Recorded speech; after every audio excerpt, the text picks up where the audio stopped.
What about Peta type of woman, Peta Constitution? What kind of food she should eat and what kind of food she should exclude from her diet?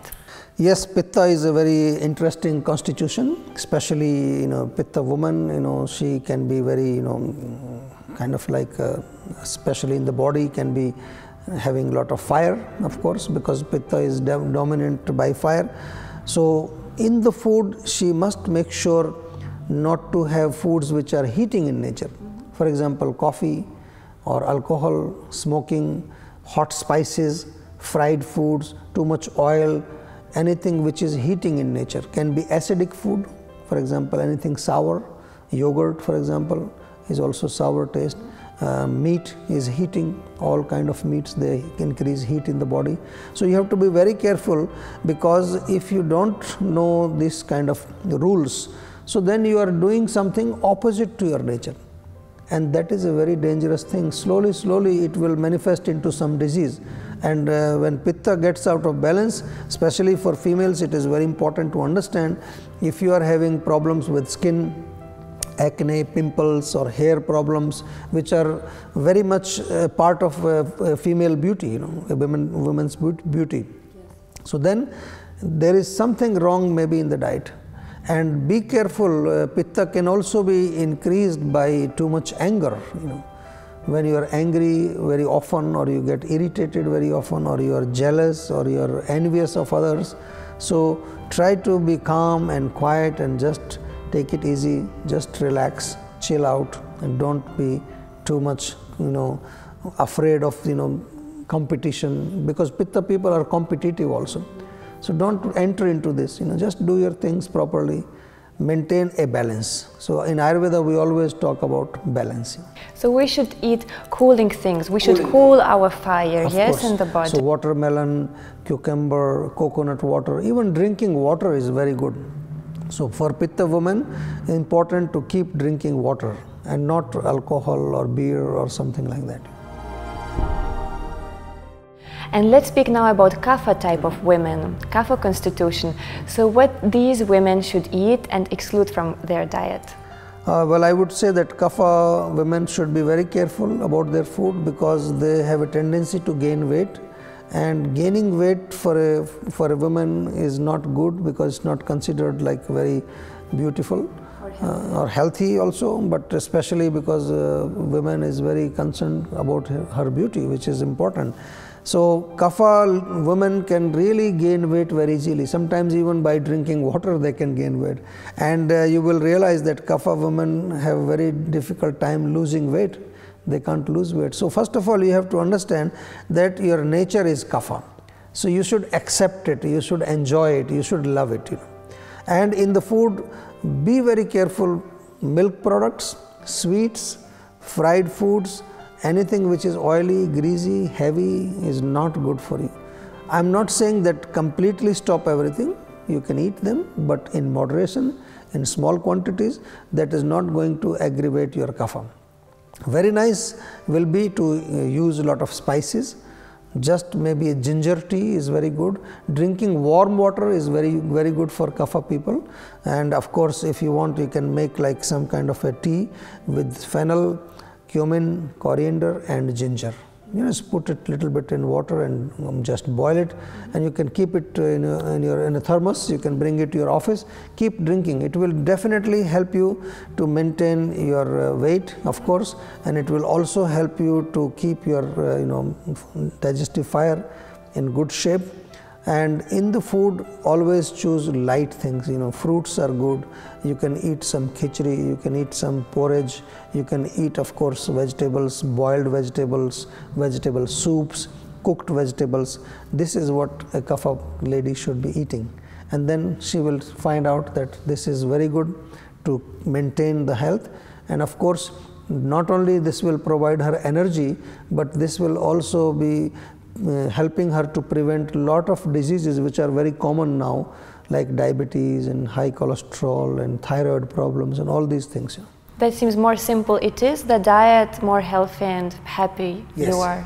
Because diet is the basis of our health. Food is very important. Even food is medicine. They say it's not only for the health, but it's also like a medicine to cure the diseases. We can use food as medicine also. That's true, exactly. Let's speak about water. I know that many women forget to drink water, and even some of them, they don't feel thirsty. But I know that water is very important for us, for our beauty, for our health. So how much water we should drink during the daytime?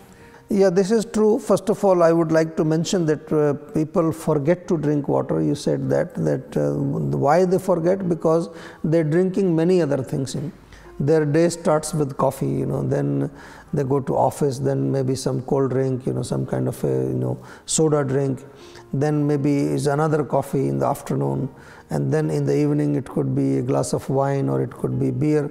So it's like we are actually all the time we are drinking things which are not good for our system. It's like if you have two pots, for example, of plant. In one pot you put water every day, and in the second one you put beer or vodka or coffee or some Coca-Cola or something, you put in the water.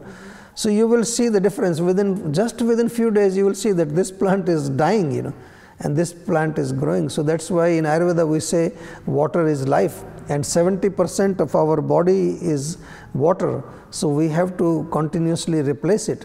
So at least 2 liters of water is necessary for every woman to drink, and they must make sure if they are not in a habit, they can change the habit. Habit is not a big thing, it can be changed. So just keep a bottle of water with you, keep it in your office, keep it in nearby you, and whenever you just look at the bottle, just have a few sips, and that's how you start changing your habit and drinking water. And you will realize that this hydration is so much necessary for beauty, as you said. When you are hydrated, your skin is glowing. Your skin is so beautiful. And when you have lack of water, then skin becomes dry, you have wrinkles on your face, and that's not considered to be very good, especially for a woman. Let's speak about vegetarian diet now. I know that many women feel like they want to become vegetarian, but there are still some worries that they would lack some vitamins, or maybe it's not for them, or maybe it's for Eastern people more. So what could you tell for these women? I think there's a lot of misconception on this subject, especially whenever it comes to vegetarian. This is a very common question people ask me all over the world.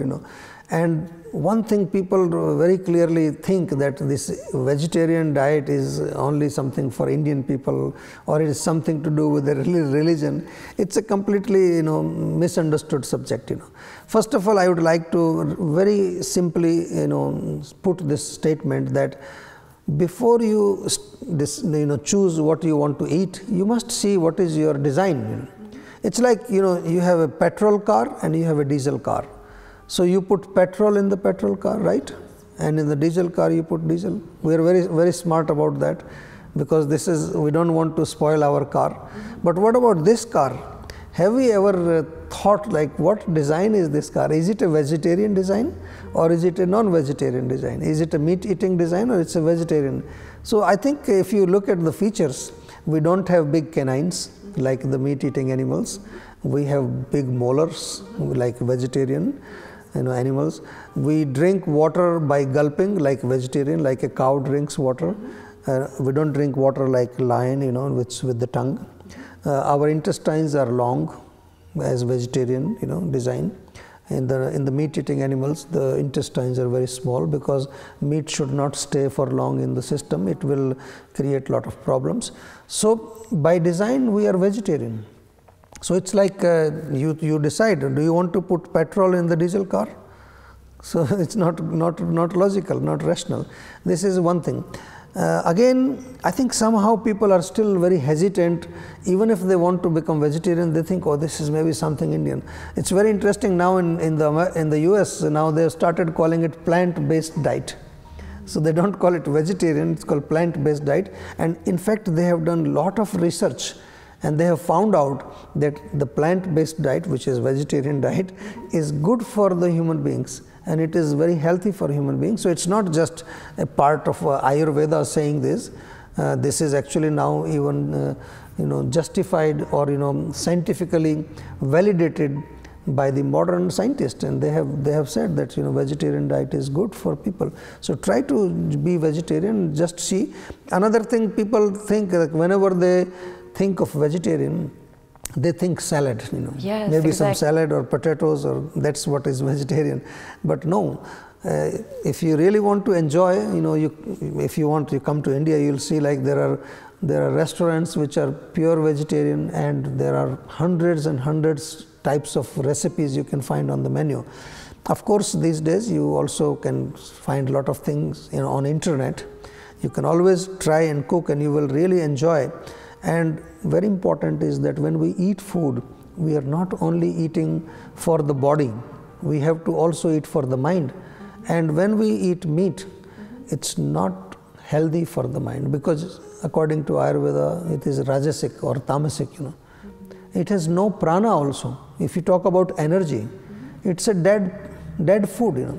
For example, if you eat some porridge, maybe some grains, so these grains, if you put in the earth, they will produce another plant, because they have prana inside, they have some energy.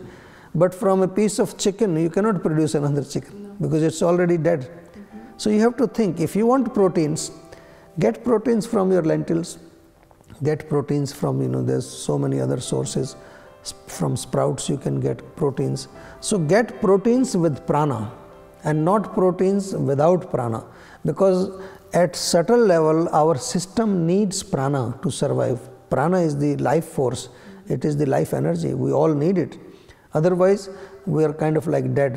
You see so many people, they look like dead, they have no energy, they are completely sleepy and lazy all the time.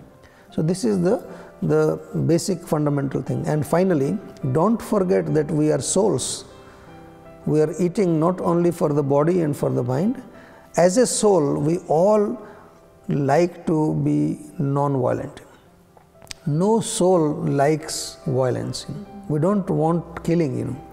Even every religion tells, even the Bible says, thou shalt not kill. So just think about it. It's not something Indian religion. It's a very logical thing for body, mind, soul. Vegetarian food is the best. Thank you so much for such a beautiful explanation. Thank you.